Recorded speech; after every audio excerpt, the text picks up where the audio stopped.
নমস্কার, আপনারা দেখছেন 7 নিউজ নেটওয়ার্ক। গরমকাল এলেই পানিহাটির পূর্ব অংশে দেখা যায় জলাভাব। সেটা নতুন কোনো ঘটনা নয়, কারণ সেই জলের অভাব পূর্ণ করত পৌরসভার টিউবওয়েল, বিভিন্ন বাড়ির কুয়ো, পুকুর ইত্যাদি। কিন্তু আধুনিক শহর গড়তে গিয়ে আমরা হারিয়েছি এই সমস্ত জলের উৎসগুলিকে। ফলে সাধারণ মানুষের কাছে প্রতিদিনের ব্যবহার্য জল বলতে পৌরসভার সরবরাহ করা জল। আর বেশ কিছুদিন ধরে পানিহাটির জল প্রকল্পের জল সরবরাহের যে ক্ষমতা, তার থেকে চাহিদা বেড়ে গিয়েছে বহুগুণ। ফলে তীব্র জল সংকটে পড়েছেন পূর্ব পানিহাটির বিস্তীর্ণ এলাকার মানুষজন। আর আজ দিনের পর দিন জলের অভাব মেটাতে রাস্তায় নেমে আসেন পানিহাটি পৌরাঞ্চলের 34 নম্বর ওয়ার্ডের মহিলারা। তীব্র গরম উপেক্ষা করে তারা ব্যস্ত বারাসত রোডের কদমতলা মোড় অবরোধ করে বিক্ষোভ দেখাতে শুরু করলে ছড়ায় উত্তেজনা। আর সেই সময় প্রচার শেষে সোদপুরের দিকে ওই পথ ধরে আসছিলেন দমদম লোকসভার বিগত 15 বছরের সাংসদ, এবারেও তৃণমূল প্রার্থী সৌগত রায়। আর অবরোধের মধ্যে আটকে পড়া সৌগত রায়কে পেয়ে বিক্ষোভে সামিল মহিলারা তাদের ক্ষোভ উগরে দেন সৌগত রায়ের সামনেই। আর সৌগত রায়কেও দেখা যায় ফোনে প্রশাসনিক কর্তাদের সঙ্গে কথা বলতে।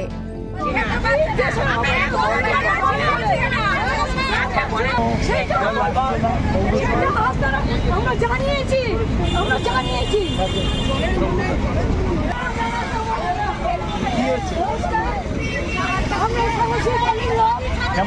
লোক 6 দিন ধরে আমরা জল পাচ্ছি না। 6 দিন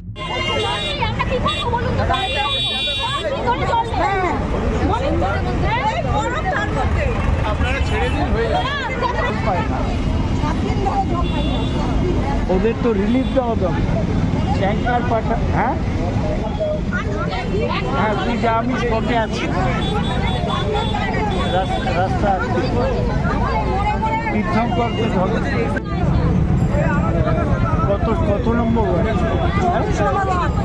34 নম্বর ওয়ার্ডে মহিলারা মহিলারা রাস্তা অবরোধ করেছে। পরে অবরোধ উঠে গেলে সৌগত রায়কে জানালেন, শুনব। আমি সকালের প্রচার করে ফিরছিলাম কদমতলার মোড় খোলা মধ্যমগ্রাম রোডে, গাড়ি আটকে গেল, দেখলাম পথ অবরোধ হয়েছে। অনেক বাস টাস ছিল আর অবরোধ করেছিল মহিলারা। আমি তখন তাদের সাথে গিয়ে কথা বলি। ওরা বললেন 6 দিন ওদের শ্যামশ্রী পল্লীতে 34 নম্বর ওয়ার্ড পানিহাটি জল আসছে। আমি তখন পৌরসভার সাথে কথা বলি। তীর্থঙ্কর ঘোষ বললেন যে 12টা থেকে জল আসার কথা। তারপর আমি কেএমডি এর সাথেও কথা বলি। আমাদের সব কাউন্সিলররা এলেন, সোমনাথ দে, প্রদীপ বড়ুয়া, সবাই মিলে বুঝিয়ে আমরা মহিলাদের অবরোধ তুলে নিলাম। আজ বিকেলে ওই এলাকায় আমার প্রচার আছে। পুলিশ ছিল, কিন্তু পুলিশকে আমি বলেছি কিছু না করতে। আমাদের রাজত্বে পুলিশ মহিলাদের উপর লাঠি চালায়। জল এসে গেলে আমি নিশ্চিত আশা করছি জল আসবে, জলের গাড়ি আসবে। গত 15 বছর ধরে তিনি এই অঞ্চলের সাংসদ। আর পানিহাটির পূর্ব অংশের জলের সমস্যার কথা মিডিয়ার দৌলতে আজ সারা রাজ্য তো বটেই, হয়তো সারা দেশও জানে। পৌরসভার পক্ষ থেকে জানানো হয়েছে এই সমস্যা মেটাবার জন্য দ্রুততার সঙ্গে কাজ চলছে।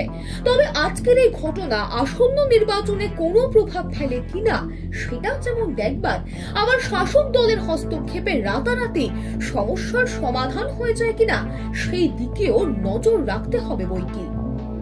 সোদপুর থেকে রাজা দে, 7 নিউজ। এই খবরটি আপনাদের কেমন লাগলো, আপনাদের কি মতামত আমাদেরকে কমেন্ট করে অবশ্যই জানাবেন। এবং এর পরবর্তী বিভিন্ন আপডেট জানার জন্য আমাদের চ্যানেলটিকে সাবস্ক্রাইব করুন, বেল আইকন বাটন প্রেস করতে একেবারে ভুলবেন না। আপনাদের একটা সাবস্ক্রিপশনও আমাদের জন্য অত্যন্ত মূল্যবান। সকলে ভীষণ ভালো থাকবেন, দেখতে থাকবেন। জয় হিন্দ।